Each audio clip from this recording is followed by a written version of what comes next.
Hey guys, how's it going? So as you can tell from the title of this video, this one's a little bit different than normal. However, I felt like I needed to make this video because in my previous video when I was talking about how coronavirus affected me, I was talking about all physical symptoms. And I didn't talk about anything that was going on mentally. So if you didn't watch my previous video about my experience with the coronavirus, I'll put the card right here and you can check it out if you want. But to quickly summarize that video, I flew home from Colombia and I was exposed to the virus somewhere along the way. After isolating at home, I started to feel symptoms after the 7th day. Then I got tested. After what seemed like an endless 10 days of sickness, I then recovered. And my results came back as indeterminate. But big news is after a long 32-day wait, Toronto Public Health finally called me back to tell me that my results were actually positive. Yeah, so could you just say my... It says indeterminate, but I have here that you are actually positive. Well, yeah, thank you for getting back to me with the positive result. It's nice to know for sure that I had it. It's kind of closure, right? It is closure. I felt like I had it, and so, yeah, I can totally understand. And like I said, thanks again for doing your part. We really appreciate it. My mental health. I avoided talking about it in the first video because, well, it's hard to talk about. However, I do believe it's super important, so here goes. During my sickness, I was naturally feeling low, and I thought the feelings would disappear once I recovered. Then on day 10, the last day of my sickness, I was feeling physically recovered, but I went to bed feeling more mentally distant than usual. I was experiencing very dark thoughts and I didn't know what was going on, but I thought if I could just sleep it off, it would all be better. After all, I had beaten the novel coronavirus. However, the next day I hadn't slept well at all the previous night, and I was feeling in a very low place mentally. I was feeling hopeless, full of despair. I couldn't shake the feeling that nothing mattered, and everything in this world was pointless and purposeless.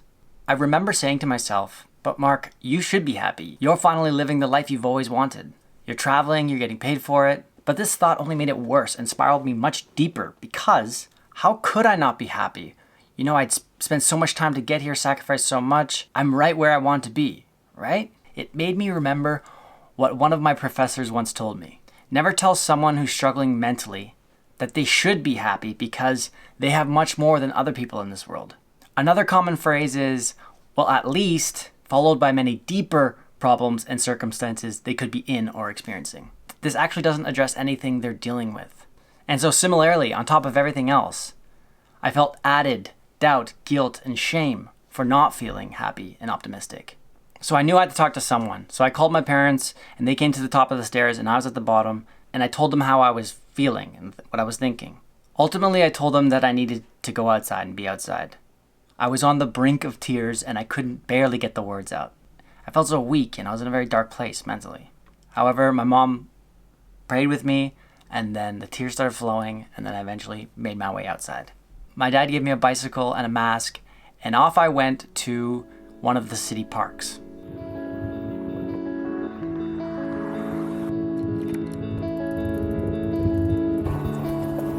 I finally arrived to the park, I hid my bike and I started walking. As I was walking, the tears were just flowing down my face, but I knew it was good and I knew I needed nature, so I just kept on going.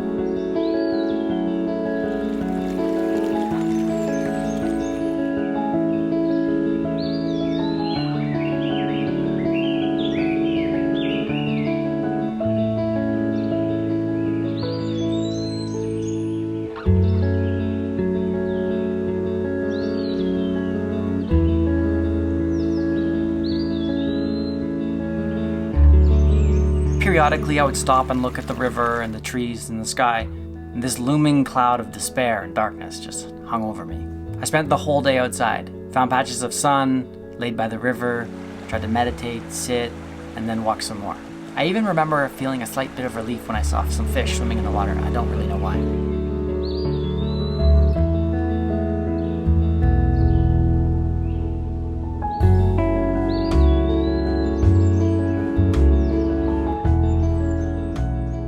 I eventually came home after about 6 hours, into the basement, lit a fire in the fireplace. I avoided all screens and news sources and I just stared into the fire. I read a little bit, eventually got tired and fell asleep. So the next day, I got up early and I went straight for a walk, which eventually turned into a run and then I started to get some clarity. This had been my first attempt at exercise in around 11-12 days. During that run, I had realized I'd spent the last 17 days in complete isolation. The last 10 of them sick in a basement, consuming never-ending media about rising death tolls and unknown potential problems that the world has. I watched hours and hours of Netflix during those days, had absolutely zero exercise. I laid in bed 18 hours a day, mostly staring at a screen and getting zero natural sunlight. I was being treated like someone who had leprosy. While that's completely understandable and is what I wanted, I think it did subconsciously affect me. So all in all, this had pushed me to my threshold, to my mental limit. I knew I had met my breaking point, and I knew I had to change things up fast. So before I tell you why I made this video, I just want to tell you my hesitations why I did not want to make it. There are two reasons. One is I've never really talked about these types of things before, and I didn't want to appear like I was being dramatic or a victim just for the views. And two, I know there are people who've been battling depression and mental health issues for years. I don't want to pretend like my small period of time dealing with my mental health compares to them. It doesn't. So why did I make this video? Why did I tell you this? Well, I know there are people who have it far worse than me, but I also know there are people who are feeling bad and they're not talking about it. My YouTube audience is largely male, and statistically speaking, we have a much harder time speaking about our emotions and our thoughts. Moreover, I just want to encourage you to speak to someone who's close to you. My parents were very good at listening and being empathetic. They didn't try to fix it right away, they just heard me. So where am I at now?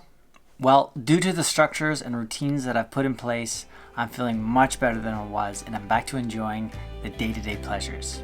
And since the structures and the routines that I've been incorporating into my life have helped me, I've decided that I'm going to incorporate it into the next video and explain some of the things that I've been doing to kind of maintain my mental health and even up my productivity. So that's it for this video. Not gonna do the normal outro, but if you're interested, then I'll see you in the next video.